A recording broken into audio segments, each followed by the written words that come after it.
the sun is rising east, won't you think of me, dear Mary? For the same sun will be setting where I lie on distant shore. God, I turn!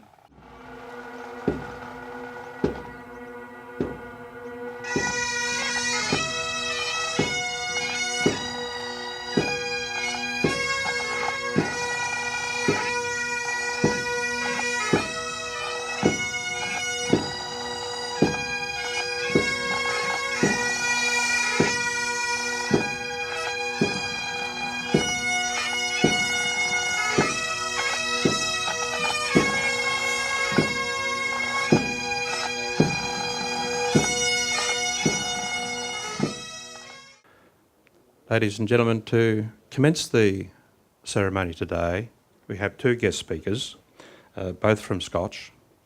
It's my pleasure to introduce to you Hugh Whittle and Lucy Spurling.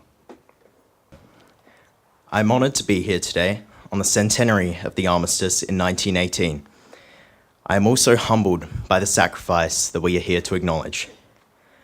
I stand here not just as a representative of local youth and as a young Australian, but as a proud student of Scotch College. It was founded in 1919 as a memorial to the sons of Scotland who fell in the Great War.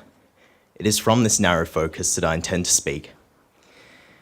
Scotch grew out of Kaya College on the same site a mere 5 minutes from here.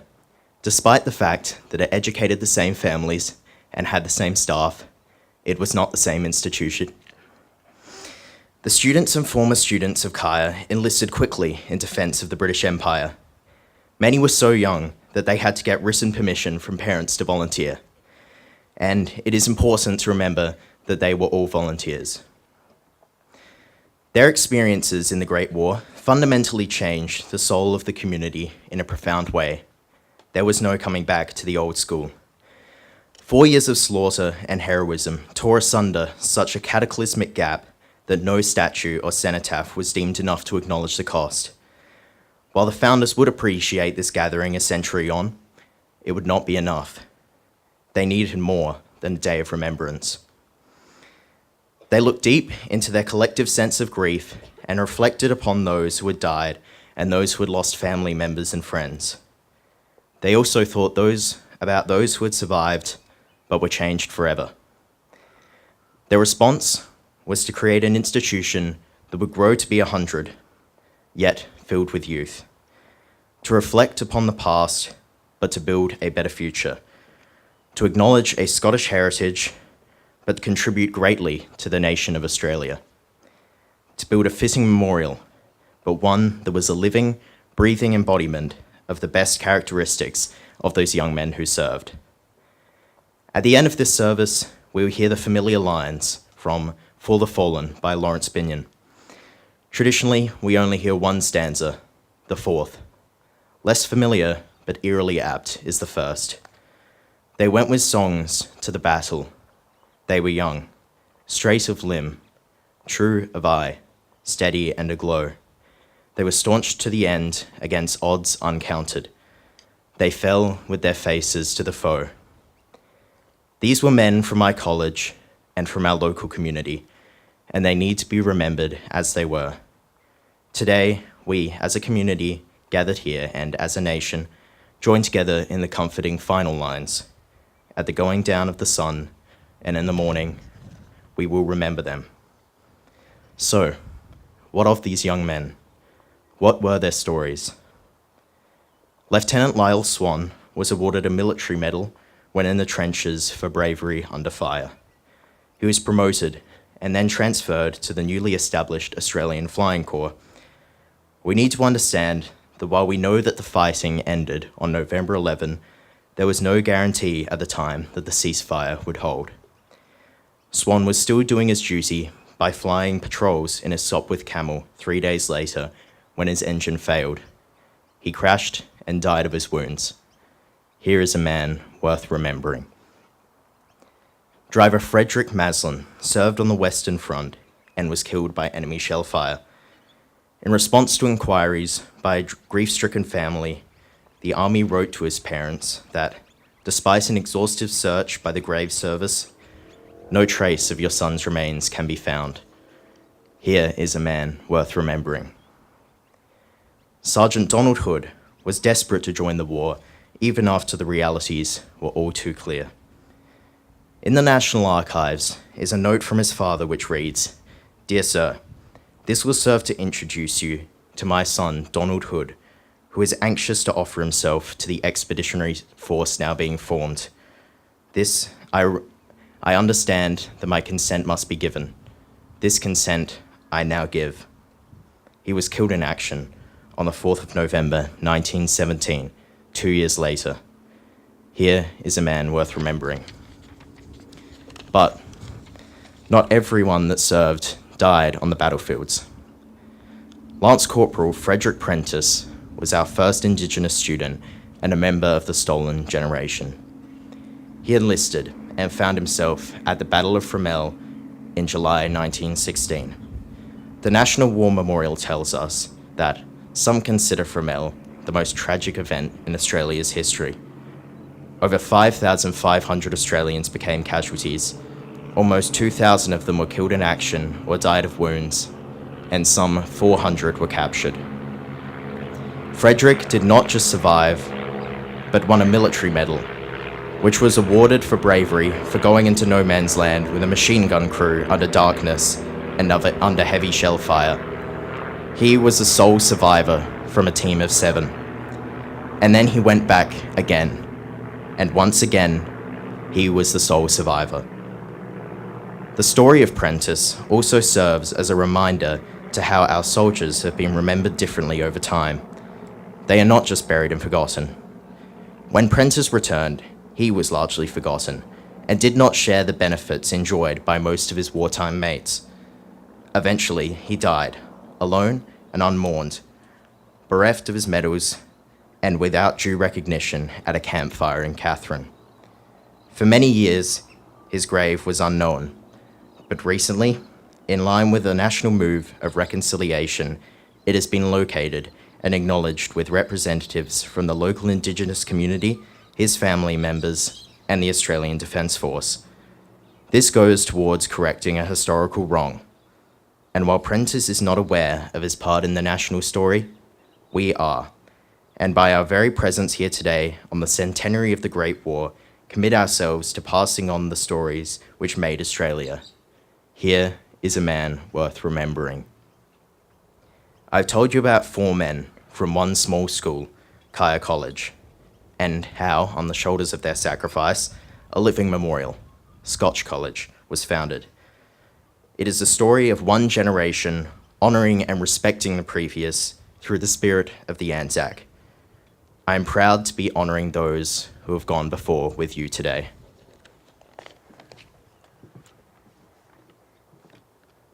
Scotch and Wolford, like all Australian schools, are proud to remember those who have served in times of war and conflict so that we may enjoy the opportunities and freedom that this great country provides. There are, in schools across the nation, many students who have direct family connections with World War I. We often reflect on the stories of our loved ones and their contributions meant to them, their family, our community, and our nation. My great-grandfather, Robert Maxwell Brown, born in 1895 in Mount Gambier, was a young man of 19 when he decided to enlist. As cliché as it sounds, he and his friends decided that the Great War was an adventure and they were determined to be a part of it. In 1915, he joined the final reinforcements at Gallipoli and there joined with his 2 brothers for the last few days of the campaign. He was in the 10th Battalion, 4th Regiment Field Ambulance. He recalled that he would never forget the first time he went over the top. Dead men, as far as the eye could see, some looking as if they were in a peaceful sleep, and others with their entire faces picked of almost all flesh. I stood in shock for a few seconds, not believing the scene in front of me, and then gunfire to the left of me. I snapped into gear, running, turning over the simple instructions in my head.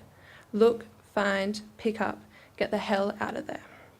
I found a man within seconds of me. Looking, I slung him over my shoulder and got the hell out of there. There is no doubt that his experience of the war was a harrowing one. He went on to serve as a dispatch rider on the Western Front.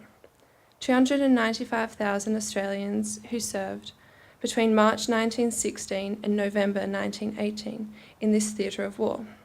46,000 lost their lives and more than 130,000 were wounded. Dotted across the landscape of France and Belgium are hundreds of war cemeteries and memorials where these soldiers lie buried, or where their names are listed among those thousands who have no grave, the missing. So harsh was this experience of the war that my great-grandfather, like so many others, talked little of the horrors upon his return. War loomed large in his life. Again, with the outbreak of World War II, by now somewhat older, he rightly felt that he had done his bit in the battlefront, and it was the war for the next generation. His thinking changed quite dramatically in the unexpected Japanese attacks on Darwin. Within days of his initial attack, he enlisted in Homeland Defence, freeing up other troops to fight abroad and knowing that he would proudly serve wherever he was called upon. I knew little of my grandfather's story as a child. It never seemed odd to be laying flowers on his grave as a mark of respect, because that is what families do. It wasn't until my early teen years and through the telling of his experiences by my grandmother that I came to appreciate just how significant that gesture is. I have come to learn that the war is etched deep on Australians' psyche, and we have continued to honour and commemorate those who have served as we pledge to never forget the past and the great sacrifice others have made. This morning, my brother, who has visited the battlefronts of France and Turkey, Skyped to share with us the atmosphere of Gallipoli. He emphasised just how quiet and peaceful it was today, and the emotions in him were overwhelming as he imagined the experience of our great-grandfather and his mates. These young men showed courage and bravery to defend an ideal which had been nurtured and grown by generations of Australians ever since, the promise of a better world. At the 11th hour of the 11th day in 1918, the guns fell silent, and the need for fear ended. And in a shared sense of family and nation, compassion, sorrow and pride, we started the long tradition of gathering to show our appreciation. Service people like Robert Maxwell Brown and his brothers did not look for us to be here 100 years later, marking the occasion. They were conscious of their duty, but were modest in seeking recognition. I am sure they would be proud that they are remembered for what they did and what they have inspired in the future generations. And the world is a better place because they have walked in it, lest we forget. Chaplain Mark Dickens will lead us in prayer.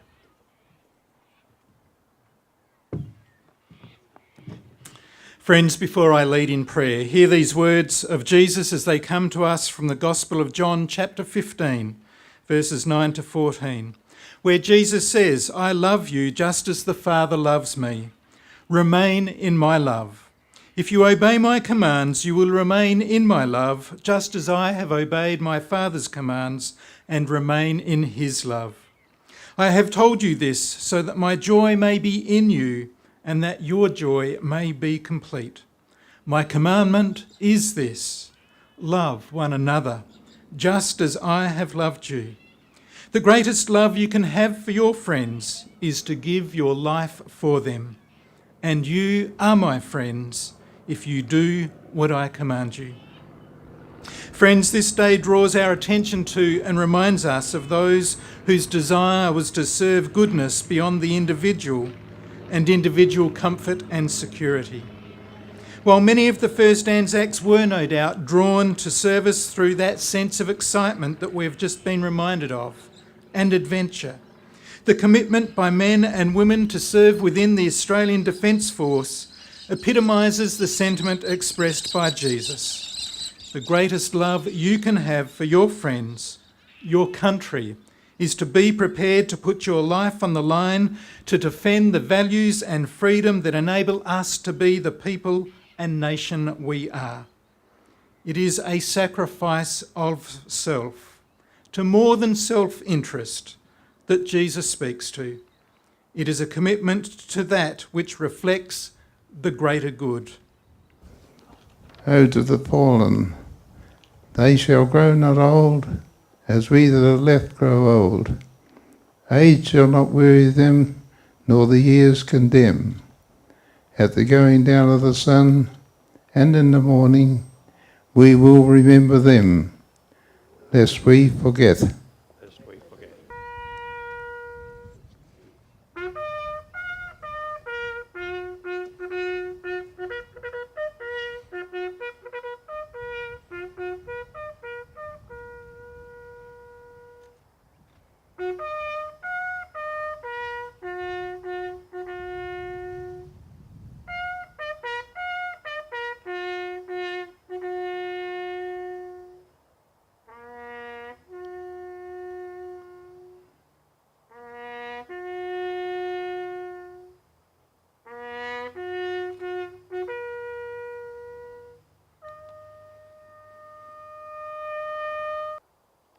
Thank you, ladies and gentlemen. If you just remain standing for a minute's silence.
Upwards, turn!